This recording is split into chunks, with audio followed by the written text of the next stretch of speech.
fucking morning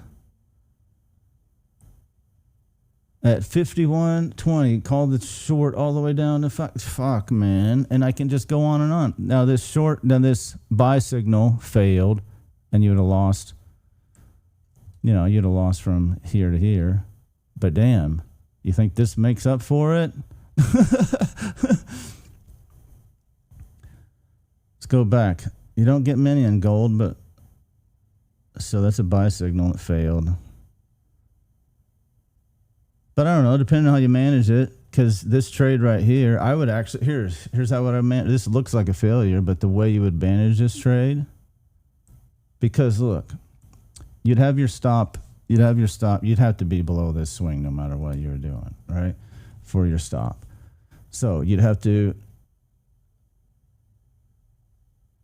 and this is what you guys are going to learn, how to manage these fucking trades the right way, because this is where the magic is. So you'd want to be below that, right? At least your initial stop. And you take some heat and you're like, motherfuck, this trade's going to fucking suck. And then fiddle fart around. And as soon as it comes up into here, right, and starts getting up, especially starts moving up into here, you'd be moving your stop, ratchet that fucker way the fuck down. And in fact, here's an even more advanced way we will actually measure it. And I'm going to start trading this live so you guys will see it every day. Here's how you'd actually trade this system. So that thing pops off a signal, bam, you get in right there with a small-ish size. And then because, I won't give you the reasons why, but then as it came down in here, I would add more right in here. So I'd add at least one here and then one here. And then our cost basis would shift down to something like that. So we would take it a bit more. I wouldn't have added any more down here. I would just be like, well, fuck, we might lose on the trade. But it didn't even get anywhere close to below this swing low, right? So we'd have two swage on here with a cost basis down like right in here, right? So check this out. Here's how this works. You have cost basis right in here. We'll just say it's right at that red line, which is the 89 exponential moving average. Don't ask me why. After a million years of testing, that's what we ended up with. So right at that cost basis roughly around there. So as soon as this thing started climbing up here, we'd be like, fuck you, get us, like ratchet that way down, and we'd be right at our cost basis, right in here. And then right as it come up into here, I'd peel off that first one. So that would be like, I don't know, half 0.5 R return or something like that. And then for the rest, that's hit up in there, you'd come to break even plus a couple ticks, and then it fades off right there. So that's how you would trade that trade right there. So even if it looks like a loser, that kind of trade, because of the other ways, see, it looks immediately like you would lose. But managed properly, that's a fucking winning trade right there, because it didn't overshoot these zones where we wouldn't have normal risk management. So this is why I also got excited, because as I started going through this, I'm like, holy fucking hell, with some risk management, this thing is a fucking beast. I mean, even some of these losing trades, like this is probably clearly a loser. But if you had some different sort of risk strategy with this, I don't know, there's a lot of ways we could do this. It could have turned into something. I don't know. This particular trade's a weird one, but look at this one. No brainer there. Fucking hell. So this is one of those that would take some management, but you could probably manage your way out of it. With look. This is what you're going to learn with trading with an Oracle sniper team. It's not about these fucking signals. It's about how you trade them, which is extremely hard to automate, to do it properly. Because we get a buy signal right here, and you immediately get a move, which is about halfway where your target would be, which is not enough. It's not enough to probably get you out of anything. So we'd come back in here, and you'd be like, motherfuck. So, that's wrong. No.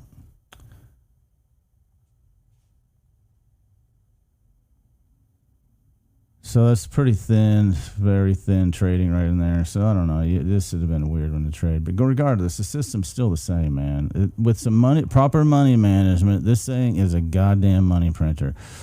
Because look, even with a quote-unquote losing signal right there, you could have gotten out with a small loser and maybe even a little winner by managing this actively. And at most, you're in this trade for like what, 1, 2, 3, 4, 5, maybe 15 minutes, 20 minutes at most. You're never in these trades for more than 20 minutes. This is a 1 minute chart, remember, guys? Look at this. Easy winner, not even any heat. So that's a loser right there. Big deal. You see the ratio, though. Both of those are losers. Hard to manage those. They're just losers. And I would take those trades kind of every time. This is a great trade right here. But this is where you're going to lose with this kind of system, is when it just powers through and changes trends, you know? So look at this. Let's go back to So, guys, I hope that you're starting to see what's going on here, because, man, this is, I mean, I don't want to make any official announcements yet, but I mean, I'm still going to be doing some marketing for Watcher Society, but man, maybe not. I don't know. I'm not going to make a decision until this weekend when we got this Mercury, because Mercury retrograde right now. It's a tough time to make any kind of huge decisions, but man, I've been looking at trading my whole fucking life, like my whole goddamn life, at most depths that most people don't even think about. Fuck, I know this shit, and man, I know it so much. I've learned to hate it, and but I cannot deny what I'm seeing here. And here's the issue with it, because you see here, guys, like this is today, right? This is entire trade. Let's just look at it so you can see it all in one screen here. Just collapse this so it's a little bigger. See the dark black section? That's today's trading session from 8:30 to 4:15.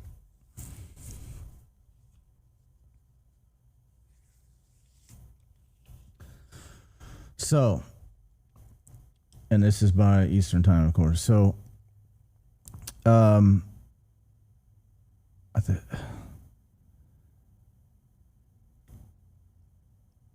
you can see here, this is kind of how it goes. I mean, some days you won't have any trades at all. Like this were 2 trades today on today's trading session on NASDAQ. There were a couple in the like I showed you some more that were in the morning, but like this one's at 4 in the morning, right? This one is at 1:30 in the morning, right? And then so this would have been yesterday. So this is yesterday trading day. There were 3 trading sets, all winners. Fantastic. And the day before that, 0, right? So you sit there and watch the fucking trade all goddamn day. Well, there are some trades here that aren't being marked, like this one and this one. There are some trades here that you'll learn to spot. So these are good trades here. So is this one right here. That's about it, actually. Yeah, that's about it. Well, this one, if you waited all the way to the end of the day. So there are some trades here, but none of the direct watcher wave trades. There's some in the middle of the night there, as you can see. And look, there's one here all the way at the end of the day. But again, there are some here that are part of the system there's one here. This is a really great one right here. It's a great one there. Anything else? Maybe that one. That's about it. But there's 4 or 5 trades right there. But it looks like quite often this happens in the middle of the night, all right? So this is the issue we've got with a lot of this. It's fucking fantastic, but these markets, we got trading signals that happen at random times. So, younger version of me, I would have had, AI waking me up whenever these things are popping off, and then you go in and manage them. No, we cannot automate these things, and you do not want to automate trades like this. You don't want to automate any trading, actually. Simply because if you can automate it, then it's not going to work very well. You can't really do proper money management, at least not yet. We're certainly will be working on it. These markets are just too goddamn dynamic. There's too many things that just... What it can do is provide fantastic signals, though. We've got the signals, right? And then we manage them. So that's where the real skill is anyway. So I want you to think about that. So we're going to park that for a minute. And I'm going to go over to the idea we talked about. at the live event, and we've kind of been working towards it with our Gastown system. We're going to completely reshape Gastown just as a mental model, not necessarily as a way you experience it. But man, the main thing we're going to do is get rid of all the goddamn UI. It's too much, and I'm just sick of it. I'm sick of working on UI. I'm sick of bugs with UI that don't fucking matter, because all that matters is the result. So what we're going to do, guys, going forward, so we're breaking this down. We've got the authority engine that we've talked about, which Gastown is essentially an authority engine built for building authority type sites over time, right? Well, there's another layer of this that we're going to launch first. Okay, we'll jump into the authority engine heavy April 1st ish when we start a 90-day sprint. Right now, we're going to jump in first with Marketplace. So we started building this on the live stream the other day. Where was it? Oh, it's in the this thing. We started talking about traffic, persuasion, and offer. Well, I got a solution for all three of those: traffic, persuasion, and offer. We're going to start our own marketplace, pretty much exactly like Gumroad. You guys are familiar with Gumroad? Gumroad. We're going to use this, in fact, a lot. Gumroad Discover. I want you guys to go there and start looking at this. So Gumroad is essentially just a bunch of info products. Super simple info products. I don't want to get stuck in Gumroad's world, but they do have a marketplace, right? We can use them because they do have a bit of discoverability, I guess, if you want to use them. But we're going to do our own Gumroad, our own ClickBank, I guess, if you want to think about it that way. But the way we're going to restructure this, the initial Watcher Vault is a knowledge marketplace. Now, I want you guys to understand this. Before we go any deeper tonight, I want you to we're going to lock fucking Watcher Society down. And everybody that's in here is going to, if you participate, have your knowledge in the marketplace for sale. And I mean in little tiny bite-sized pieces, because all of us have little things that we do or have discovered in our lives, whether it's a tactic you've discovered, just some stuff through life experience that you can sell for $10, $19, like some, sub $50 thing that takes almost no sales to do, because you're solving somebody's pain point.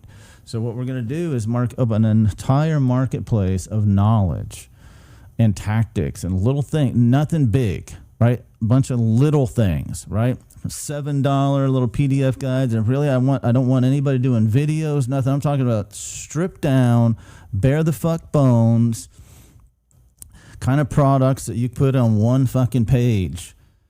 Like something, if I would pay $50 for an info product that gave me the right goddamn answer on one page, fuck, so many things I can think of that we can do this with.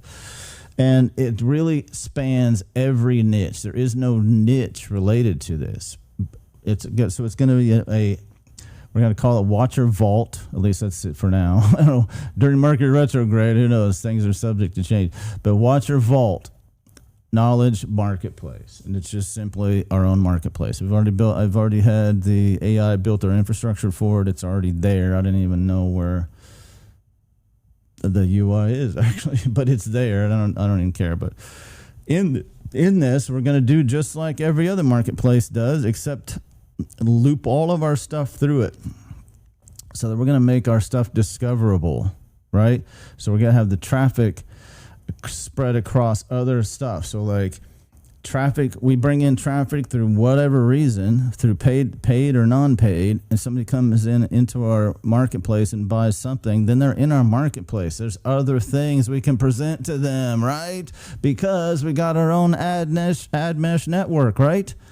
Fuck. So we'll be able to cross-sell other people's stuff. And what we're going to do is I'm building this thing so that it will fucking do it for us. Well, duh, we've been talking about that all along, but we're taking it to another level now, because now I'm strictly going to build this where you come in and talk to this thing, and it's going to interview you. And we're going to have this thing have you do brain dumps into it so that it will start peeling out ideas and content from you, your knowledge, essentially. I came up with this just because, man, I have so many things in my head, and all of us have this. Different levels of unconscious competence, things that you're good at, you might even not even know you're good at, or that you've solved some sort of problem, you might even not even know it's a pain point for a whole lot of people that will pay for it. I know I have several things like that I don't even know that it's a big problem for the people that they would pay for it, but it's there, and if AI, Prometheus, whatever, interviews enough, it'll peel it out and come up and cross-reference, and then I'm going to teach it how to interview us in a style to extract exactly that. A knowledge marketplace. Useful stuff, no fucking fluff, no bullshit that solves real pain problems. Simple shit. I mean, things like people that want to, like, how to get their hair done for the wedding. Oh my fucking God. I don't know. That's just a bad example. I don't know. There's a million goddamn things. How to prep for high school prom, or how to I don't know. There's a million goddamn things. Simple tool sets. We're talking like Gumroad style, and even more stripped down than some of Gumroad stuff. Bare bones, fucking PDFs. Basically, we're gonna build a PDF empire. Is what I'm talking about here, off of our Watcher Vault knowledge marketplace. So then from there, as you guys layer in your, so this thing will interview and will peel out your stuff from your brain, turn it into little offers to put into here that then you can put into your authority site, right? Into your ass, into your authority site. So then they're under your umbrella in your authority site, but they're also in our marketplace. You see what's happening here? Because then you're advertising on your authority site, cross advertising something else that's in our marketplace. It's not even yours. Get it? Traffic. We'll have persuasion on the pages already, and then a killer offer that's solving pain points. Motherfucker, we're gonna crush this fucking thing. So we're going to have AI that just is completely structured to do one thing, and that's to build out your knowledge in a super influential way to solve real pain points. And we're going to build an empire of simple little offers like this. Simple solutions to big things that people are struggling with. And it's an infinite well of this stuff. And you guys all have mega knowledge and all kinds of things that people are struggling with. I don't care what your career is. You've figured out something that somebody will pay $20 for, or $35 for, $47, whatever the fuck. We'll split test all of these prices, obviously, but we know the price is shit. You price it so it's cheap, right? Fuck, I went to Whole Foods the other day and it was $200 goddamn dollars. Fuck. And it was just milk and eggs and shit. Oh my God, $200 for a couple bags of groceries. So we can solve some pain points. Fuck, I bet you we could sell some in our knowledge marketplace, a PDF to sell for $35 or something like that to teach you how to save money at Whole Foods. There's so many things we can do this, and in fact, I have a giant list of them ready for you guys, all ready to go. And in fact, you can go find them here yourself on some of them on Gumroad. I haven't even looked at anything. I have AI do it for me. But beyond the Gumroad thing, I have a huge well of these ideas that we'll plug into here. So this whole system is going to be built to interview you, and it's going to peel out your knowledge and turn it into a motherfucking business. All right? So that's what we're going to do with this Authority Engine Sprint is crank out. We're going to start fucking shipping products every week. Every week in this Authority Engine cohort, you're going to ship a new product into our vault. At least one. We're going to have it go through it, and every week we're going to say, hey, We might even do a show your shit Sunday meeting. We said, get together, show your shit. What did you fucking launch? So, and it can be anything, like how to use PowerPoint. I don't know. That's kind of maybe a bad example, but I don't know. Fucking hell. So, as you think about that, and I think about this, we already have a factory that builds these things for us, guys. We talk about this for weeks. We've been floating around this goddamn UI a million different ways. We've already been discussing these concepts for weeks now, right? Right? Now, that's a good old Frank Kern. Look at this. 1.5 million annual run rate, 0 human employees.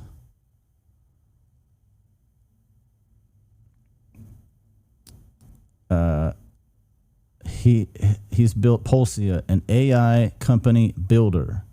Now he's hit 1.5 million in 2 weeks with 1,500 companies running on the platform. Now he did not start these companies, but what he did is basically a simple version of what we have in Gastown and put it out there in the marketplace, and now he's got 1,500 people that signed up for it doing a very basic version of what we have. This just came out, guys, and so this is guys already doing this. I haven't listened to this at all. Just going to hear just first a little few seconds of it, and then I'm going to move on to something else here. I think that we'll cover a lot of areas, but I think that one that we were just talking about before we started recording was this idea of solo founders who eventually hire people and solo founders who are really just truly solo. And I'd love to just maybe jump in straight there. Like, what are you thinking about when it comes to building Pulsia? How do you think about that juxtaposition between somebody who's a solo founder who eventually maybe hires a team couple weeks, couple months into building, and right now you're really thinking of, at least today, Pulsia as this thing that's truly solo human, and it's just AI as the rest. I mean, I think solo founders, the definition of a solo founder has changed. I already don't want to listen to this. I just wanted you to know that this is going on. I don't like that guy already, but so. The point I wanted to get across out there, guys, there's a lot of people building this exact thing, what we're doing here. I don't think there's really any value in it. As powerful as it is, it's cool to talk about and everything we have. There's no fucking moat there. With what we're doing inside of everything, we're basically competing against the most well-funded, most powerful companies on earth. Because what we're building, everything that we're building is going to get abstracted away into simple prompt. All of it. It's how I'm watching it happen in front of my eyes. But what will not get go away, and that's our knowledge and our knowledge marketplace and our authority and our authenticity. So that's what we focus on and what we build. I'm just fucking done building this stuff that is really UI heavy and really just burns a lot of tokens to make UI when we don't even fucking need it. Let's put the tokens where they matter and actually doing the stuff. And I'm telling you, man, I've been running some cost tests these last couple of days, and I'm fucking shocked that costs have gone down like fucking 90%, maybe more. Why? Because building software burns a lot of fucking tokens. Creating content and doing social media stuff and having AI managed campaigns and all that stuff is fucking nothing in comparison. And we can have this thing running 24/7 for a fraction of the cost of what I've been spending to build the goddamn thing. That alone is a huge motherfucking realization I've had in the last 48 hours here. Because all of a sudden I'm like, oh, shit. And it really hit because I heard about that Pulsia thing, and that guy charges $49 a month. And I'm like, wait a second. How the fuck is he charging $49 a month and making that work? Because I know the math. I know what it takes to run these fucking things. And then I look at our stuff, and I'm like, oh, my God, I've had my mental model so fucking twisted with this shit. Because we're not building fucking software. That's a big goddamn difference. If you're not building software, the token spend goes way down, and then then guess what? You also don't need these super expensive high-end frontier models. Because we're just writing content mostly. Fuck. It's a fucking paradigm shift just as big as what I've discovered with this thing. I'm telling you, these two things alone, these 3 or 4 things here I'm laying on top of you over the last couple of days here, I'm like, oh my God, we have fucking got it, man.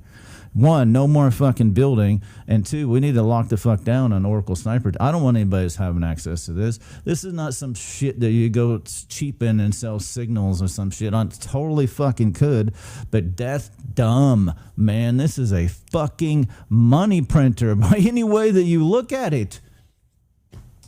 It's just not completely automatable. You gotta have people running it, and that's just where the sniper team comes in. We'll figure out how to do that. Okay, so think about this. I'll stir it up in that pot. So, and then I just saw this video just as I was coming on live here. So, think about Mercury retrograde. As you notice during Mercury retrograde, is people from your past come back. And I've had some exes come back in the last few days here, and it's been weird and shit. Well, and all of a sudden, as I'm going live here, I was going to pull up some music actually. This popped up on my feed.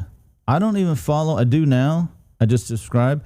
I didn't even subscribe to Frank Kern. It popped up on my feed totally fucking quote unquote randomly.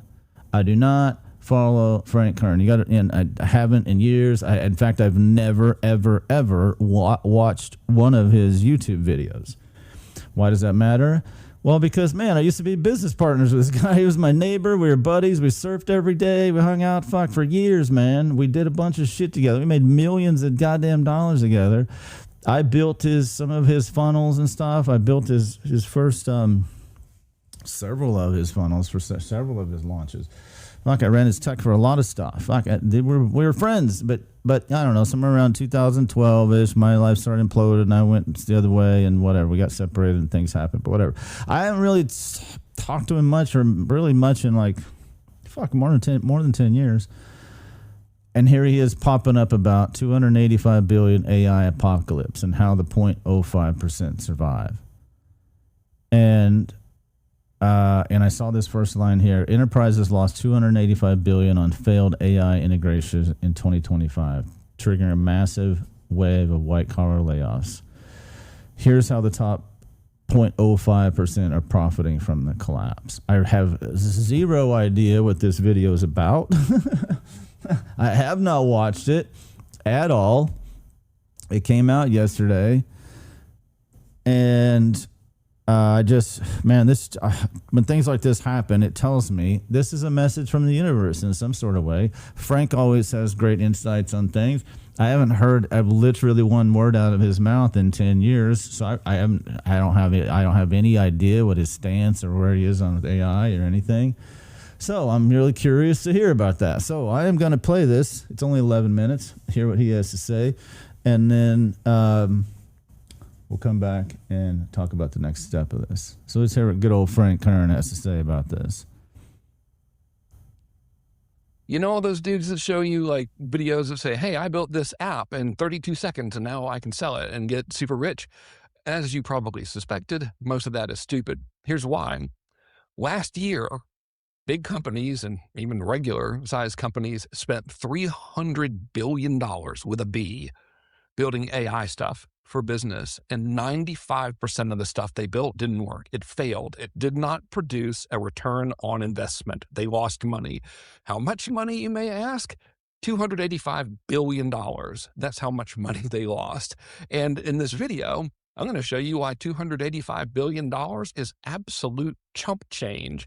And you're going to see why right now, as you watch this, we are right in the beginning of an AI apocalypse, which totally sounds like clickbait, I know, and it sounds dramatic, but it's actually good news. And it means there's opportunity for us.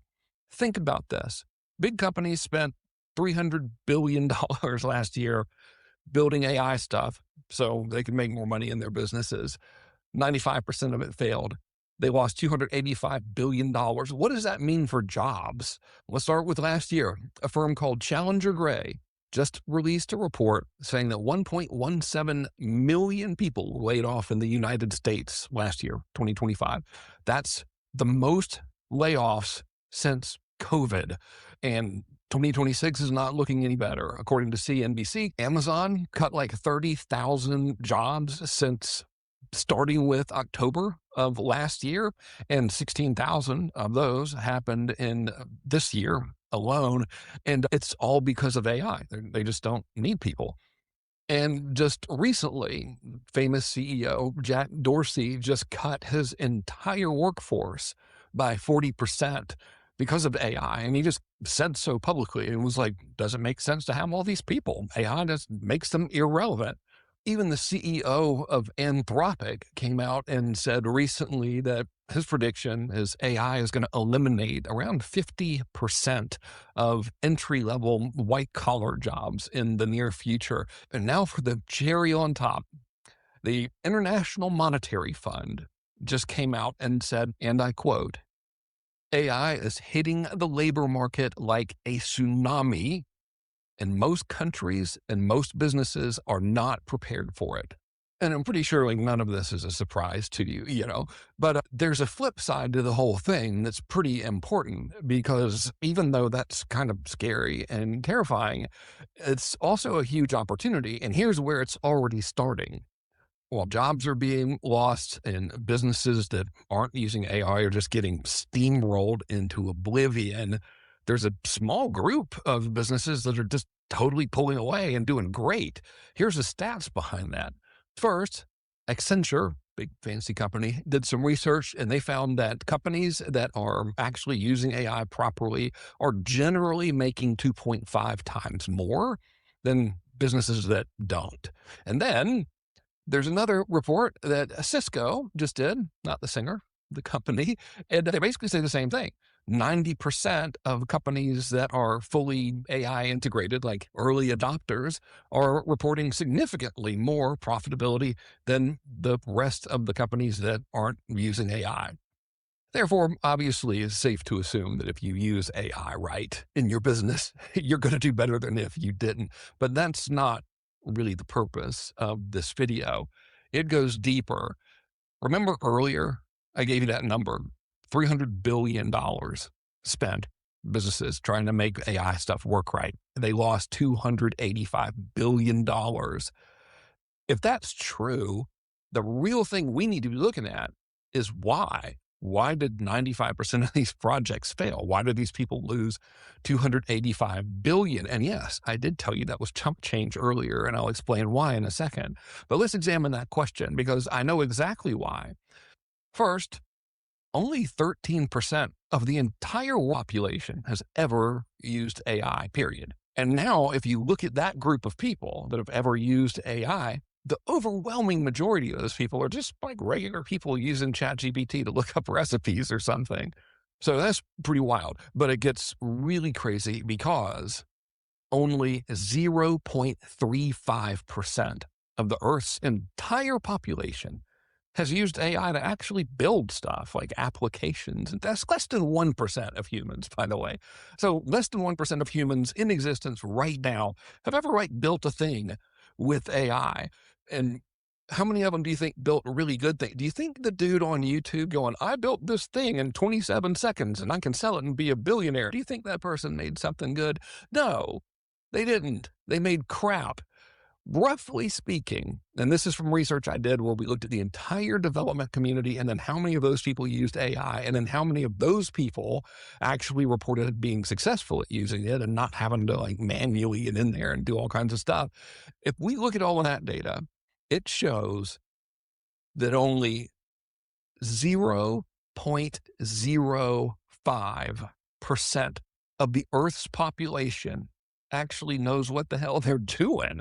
If you do the math, math is not an exact science, but if you do the math, and that's like 1 out of every 2,000 people can actually build stuff with AI and get it to work consistently. And yeah, I know that sounds unbelievable, but the data supports it. The IDC just released a report saying that 90% of big-ass companies, global enterprises, are going to have this very big problem where none of the people on their team or in their organization actually knows how to make AI work. And that's all happening right now in 2026, which is why my prediction is if you don't know how to make AI work and do stuff by 2027, you are totally going to be hosed. And if you do know how to make AI do stuff consistently, then you're going to have it made. This is the biggest opportunity, I think, ever, really, like literally ever, period. This company, IDC, biggest research company in the world, arguably, they just did a projection that said the losses in revenue projected over the next couple of years is $5.5 trillion. That's how much it's costing them to not be able to do this stuff. There's another company called Pearson, and they did research and they did a projection for the US economy. And their projection was between 4.8 all the way up to $6.6 trillion of losses just to the US economy alone, because nobody can freaking make AI do what they want it to do. And then, of course, it's backed up with what's happening right now. For example, look at what Meta is doing. And this is worth looking up. They are offering package deals, like multi-year contracts, just like a pro athlete or whatever, worth up to $300 million for people who have like AI skills. Not, I built an app in 27 minutes and I'm going to sell it over the weekend with my bros people, but people that actually know how to make AI do stuff. And it's really freaking obvious that not even the 1%, we're talking about a fraction, like 0.05% of people on the planet right now can actually do that. All the money is going to be over to them, and all of the control and power is going to be in their hands because they're the only ones who can make the magic machine work, which leads me to ask you, don't you think it might be worth taking the time to legitimately figure out how to build stuff with AI? It's not a thing about coding. AI can code itself, and it's not about having the right, ChatGPT versus Claude or Anthropic or Grok or whatever. It's like arguing whether or not Chevrolet or Ford is a better pickup truck, man. It just doesn't matter. Choose one, right? The real key to being able to do stuff with AI and build things that make it work right is actually changing the way you think about it. And the magic trick that I found is when you go to AI, always ask it how to do things. Don't tell it to do things, and train it to train itself to build stuff for you. For example, if you want to build an app that, I don't know, researches the internet, finds stuff that's going to be related to your industry, figures out how it's related to your industry, presents it to you on a silver platter, gives you bullet points so you could just like talk about it, on a voice memo on your phone, and then transcribes that audio, removes all of the, blank spots or whatever, and takes the transcripts and turns them into a written post for you, creates an image based on what the post is about, and then creates an Instagram reel using the good version of the voice memo you recorded with just yourself talking, and turns that into a video that's got your actual voice, not some lame AI clone stuff, and just did all of that for you. Like, if you just go and ask AI, hey, this is what I'm trying to make happen. How would you do it if you were me? It'll tell you, and it will train itself to actually do that. And the reason I know is because I built that thing for myself. And no, I don't want to sell it to you or anybody else. Why would you want to buy that when you could just ask AI how to build it?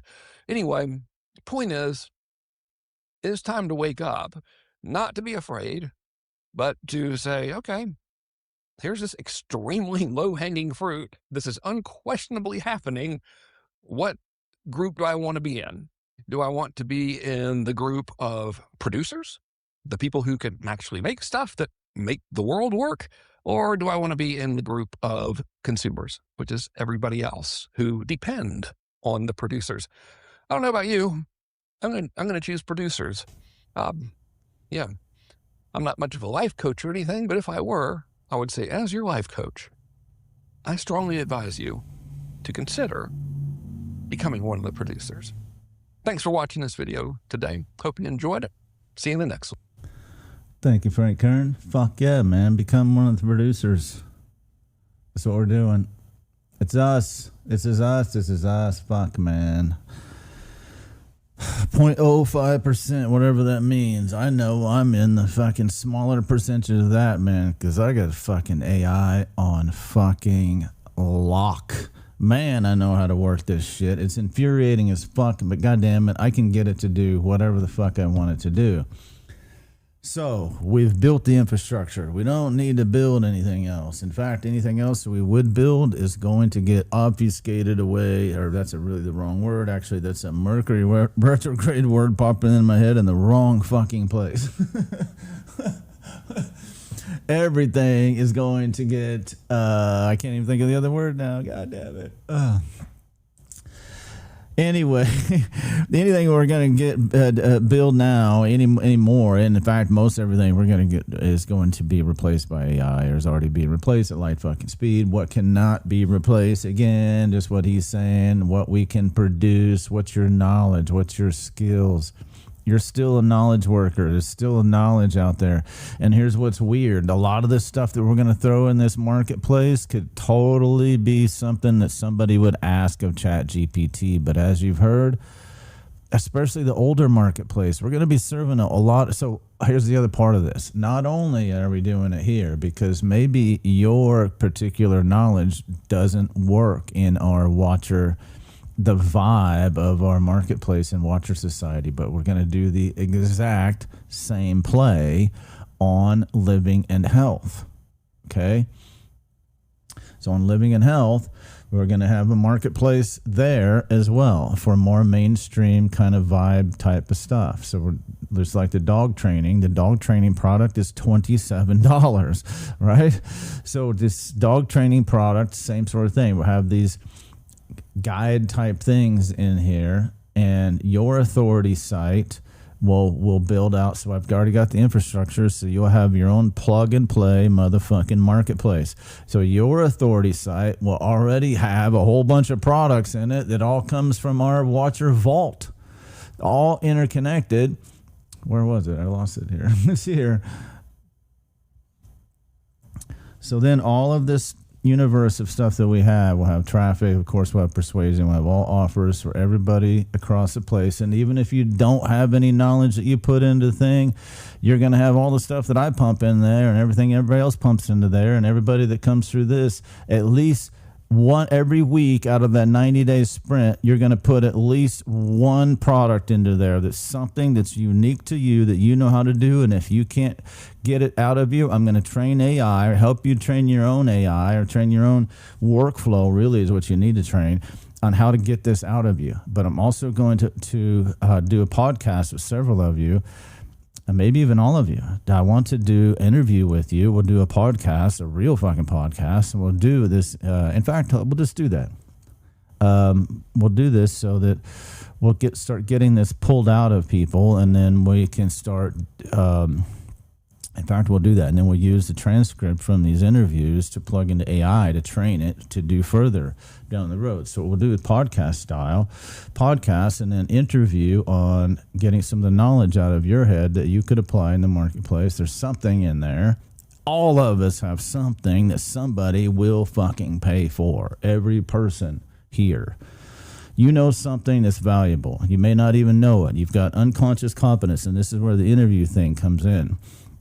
So this guild thing, too, is a big part of this, because as you see, and here's what we're doing. I saw somebody post about it today. Man, I hope I could find it. Maybe I can find it. David Shapiro. Because I didn't save it, and I wish I would have. I hope I can find it. David. I think it was David Shapiro. David Shapiro. Oh, here we go. I'm pretty sure it was him. This blew my mind today. I should have saved it.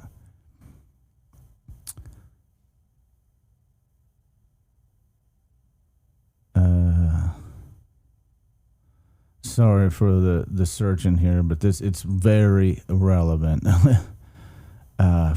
He posts a lot, so. Dang, man, where was it? I didn't think it was so far back. Or maybe, I hope he didn't delete it.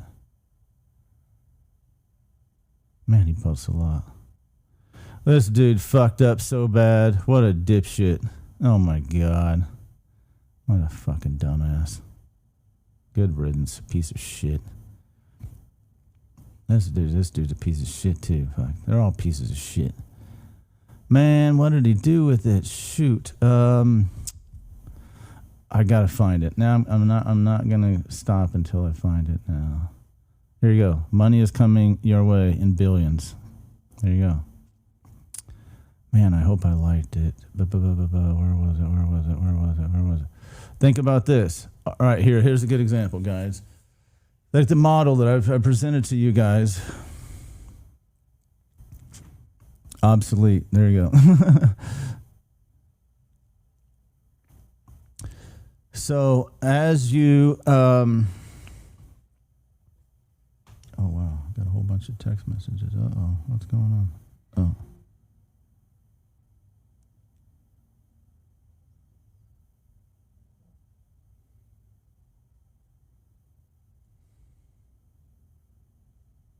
Sorry, guys, I got to answer. I got a bunch of text messages.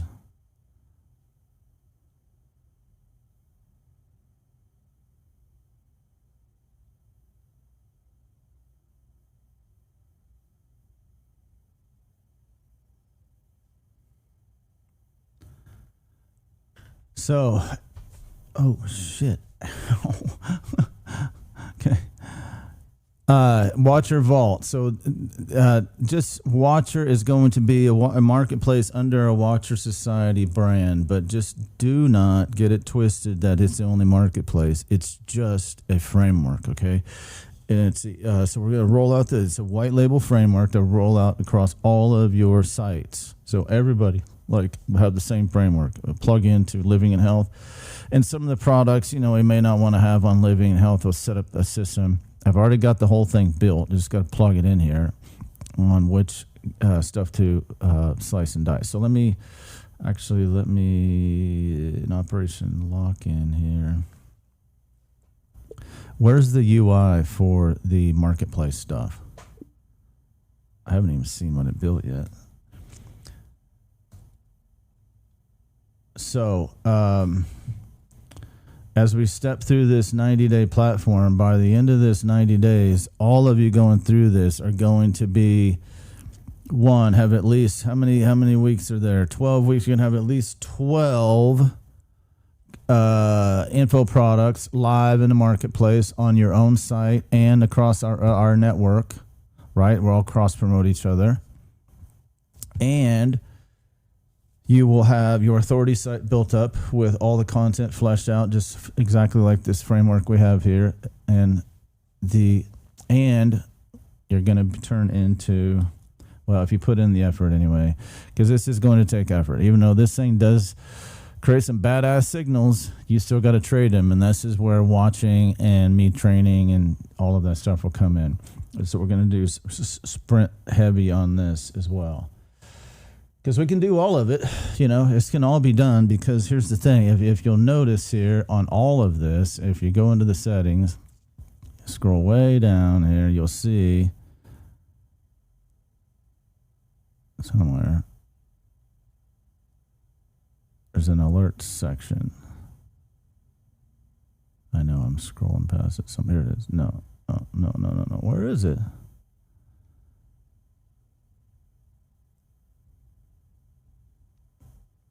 Oh, right here. It's all the stuff that's unchecked. So see all this stuff? All the alerts. It's in the alert section. All those alerts fire out to webhooks for our automated trading system. So all of these automatically fire out. So there's a lot that's going on right here. So all these alerts, it doesn't have to fire out automatically, but what we'll probably do is have it fire an alert and say, bing, bing, bing, hey, pay attention. And you come look at it and say, okay, well, yes, X, Y, Z, and then you'll do the analysis that I'll teach you how to do. And then you'll look at this. And the analysis is no more than what I'm showing you right here. In fact, I'm going to have that thing build out these Fibonacci retracement lines. As well, so we won't have to do that anymore. Gastown orchestration complete. Leeds Marketplace UI lives and public-facing pages, Reverend. No, not the Leeds Marketplace. Product Showcase. Maybe that's what it's talking about. Gastown Products Guides.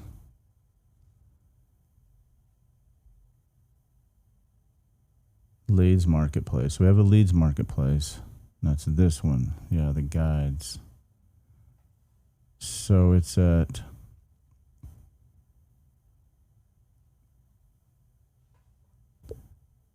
Yeah, I'm talking about the guides marketplace. What's the route for that?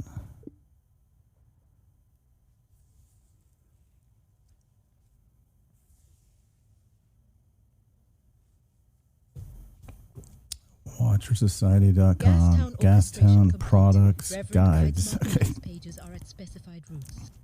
Terrible. Okay. Remember, Gastown Products Guides. Let's go look at this. Okay. First, let's go to Gastown. I have to put a button here or something, or have this just restructure this. I don't like this already.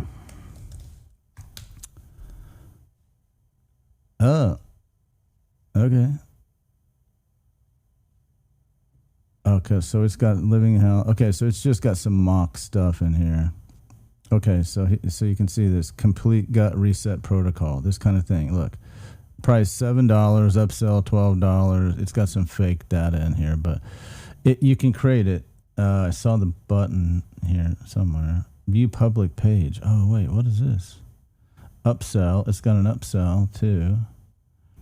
Product Factory. Oh, look at this. Product Factory guides. It's hard to see because it's the way that it's done this. Okay. Oh, interesting. It already created them. Well, it created view public page. Whoa, look at this. Look at this. It already built this. So look. AI agent deployment. So it's watchersociety.com/guides/AI agent deployment playbook. This is an example right here. It's not actually here, but look. Browse all guides. Oh, look at this. Oh, look, it's at /guides. Look at this. Oh, so here's our marketplace. At least the first one, okay? It's already got some sort of thing. We'll get a better search here thing, but this is essentially our own ClickBank, our own Gumroad. And so you click on it, and then you'll go here, and then you can get a bundle. We'll bundle them together. It's already tied into Stripe. It's already integrated with Stripe in our back end. We'll flesh out the sales copy, obviously. This is it, guys. This is fucking it. This coupled with everything we're doing. We go dark factory. We have this thing, interview this thing weekly. You get in the workflow where you're cranking out some new piece of your knowledge every week into this marketplace. You can do this. We all got something. And if you don't, fuck, I'll show you a million places. Just go to fucking Gumroad and look what's on there. Go to... Fuck, just go into... Here's one of the secret tactics we're going to do. And do not share this. We're going to go into Facebook groups and start asking fucking questions. You look at simple shit that boomers are fucking having a problem with, and you sell them a simple little guide. Fuck. Infinite wealth, guys. It really is. So I'm going to leave it at that because we're going to get into this over the weekend. I've had some stuff happen today. It turns out I had my whole weekend free. Didn't think it was going to happen. So what I'm going to do is I'm locking the fuck in. This is lock-in weekend for me. So I'm a little bit fried today, and I'm really kind of looking forward to the Cazimi. The Cazimi is on the 7th, tomorrow, right? The Cazimi is the turning point in the Mercury retrograde. When we already have like our aha moment, we'll be like, okay, now we can move forward with whatever the aha is. And I think we're really close with it here with what I'm talking about. It's a refinement of the authority engine. It's really the same thing. We're all building the authority site. Underneath that site, you have all these guides in a marketplace. You won't even have to build your own. We've already got some, like this already thing. I didn't even know this did this. Look, it's got a sleep optimization protocol. Look. And I already know that at least it's got it spec'd out. It's not completely there, but you can see it will not take much to flesh this out for something that's like a $7 product or a $12 product. You don't need much. It's a fucking PDF. And you can sell these at big motherfucking scale across an infinite number of niches. This is fucking infinite and is a real moat that AI won't swallow, because AI cannot solve problems like you have solved in your life. And if nothing else, this will turn into curation of stuff that AI could do anyway, but it's curated. It's already figured out. You don't got to even go hire AI because it's already done right here, right? So this is the idea. We're doing our own little marketplace here, and we're going to rock the fuck out of it, solve the traffic persuasion and offer thing, and then we all start building out our own sites, and then everything feeds into Project 512, because the only way you get access to anything that we have to be able to do any of this is to come in and join Project 512, plus be vetted, plus pay a big fucking something to get access. So our authority instance, a trust site, a show with distribution using our dark factory with human curation, with these guilds that will get fleshed out over these 90 days with our 90-day sprint. I don't know how this is going to play out. I don't know if it's going to work at all, but we're going to try something. We're going to figure out a way as a group to run this fucking thing. So think about this. This guy posted, this is just one idea that we can throw in. So think about this, guys. This is fucking power. Everything that you've heard from, even from Frank Kern and all these people and everything I've been saying, and that company I just showed you that's already doing $2 million a year, doing exactly what we're fucking doing, and they launched in December. Listen, this is a guy that posted it. I'm just going to read it. My barber's 16-year-old daughter makes more money than him. Found out because he took a call mid-haircut. Speaker was on. Dad, I just got another 12 sales today. That's great, honey. He hung up, kept cutting. Your daughter sells stuff? I asked. She sells these little PDF things on the internet. I don't really understand it. Like what? I asked. Right now, it's some kind of checklist for girls going to college. Listen to me, people. This is fucking real. This is money. This is huge. This is infinite. Plug this shit into our fucking factory. Right now, it's some kind of checklist for girls going to college. What to pack. What to buy for the dorm. What to set up for the first week. Stuff like that. Stuff that you could ask ChatGPT, but guess what? People want to hear this shit from real fucking people who have experienced it. Not some median answer from AI. This is huge. Scared girls going to college, they want to know what to pack, what to buy for the dorm, what to set up for the first week. They're scared shitless. They're leaving home for the first fucking time. They'll spend a little bit of money. How much does she charge? $26. How much are you making? He stopped cutting for a second. He said last month she told her mom she made $5,800. I've been cutting hair for 19 years and my best month was $4,900. I'm pretty sure this story is bullshit, but whatever, you get the point. And I asked her, does she have a big following? He says she has a TikTok with maybe 1,600 followers. She posts these little videos where she just she posts these little videos where she just shows the checklist scrolling on screen with music playing. No face, no talking, no editing, just a checklist and a caption that says, things no one tells you before college. Guys, this is fucking infinite. That's it. That's it. She made one for high school graduation too. One for girls getting their first apartment. Same format every time. This is fucking epic. For girls getting their own apartment? Fuck. We'll put together something of create a girl avatar for this. You guys see where this is heading? We could take just this one Twitter post and expand into an infinite fucking empire using what we have. Are you seeing it?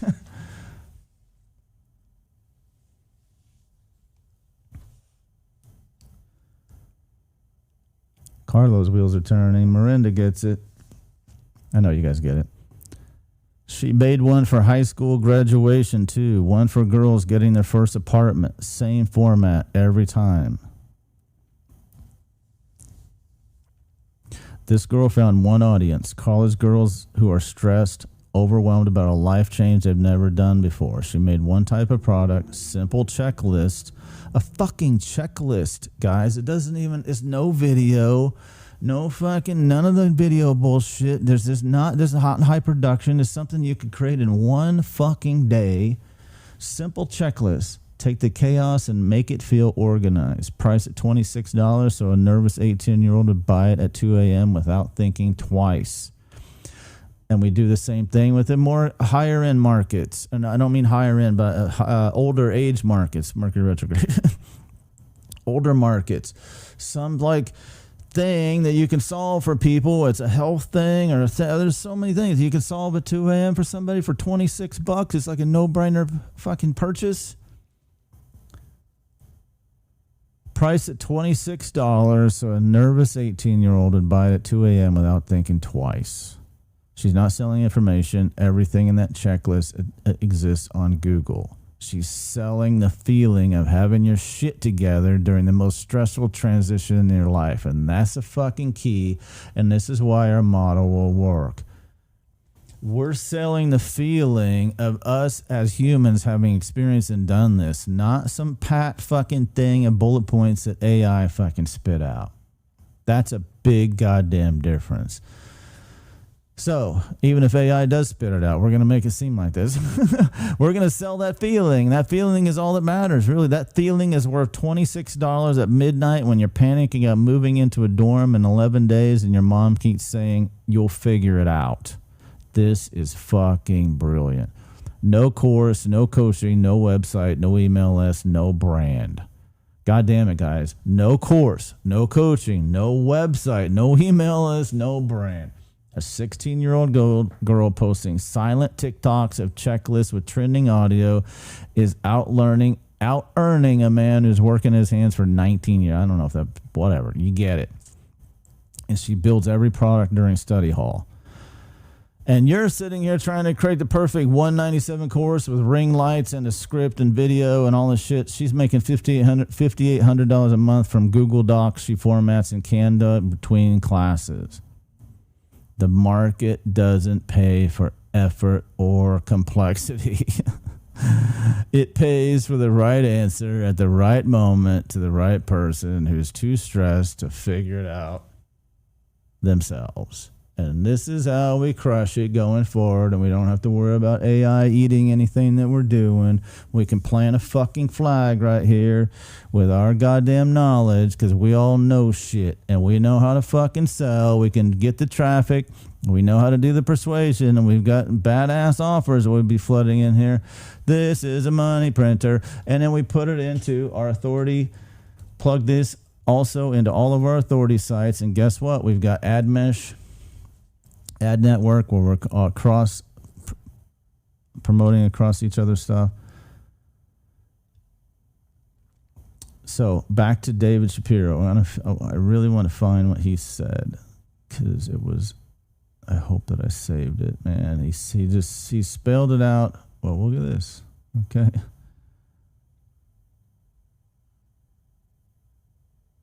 I'm gonna find his post because it was so damn relevant. And while we do this, I'm gonna let's play a little bit of this mix. I'll be back in a second. I'm gonna take a little bit of break. I'm gonna pour a glass of wine. We're gonna lock in because I've got some wild shit we're gonna do, true Freaky Friday style. We're gonna talk about Jeffrey Epstein and what the fuck was going on and how Hollywood fucking knew and they sold out. We know this already, but you're going to see it from a different perspective tonight. So, guys, we're about to make a bunch of money, and I hope you're fucking grateful. You should be, because, man, Watcher Society is getting locked the fuck down as of today. So, here we go. We're going to get back to this here in a second.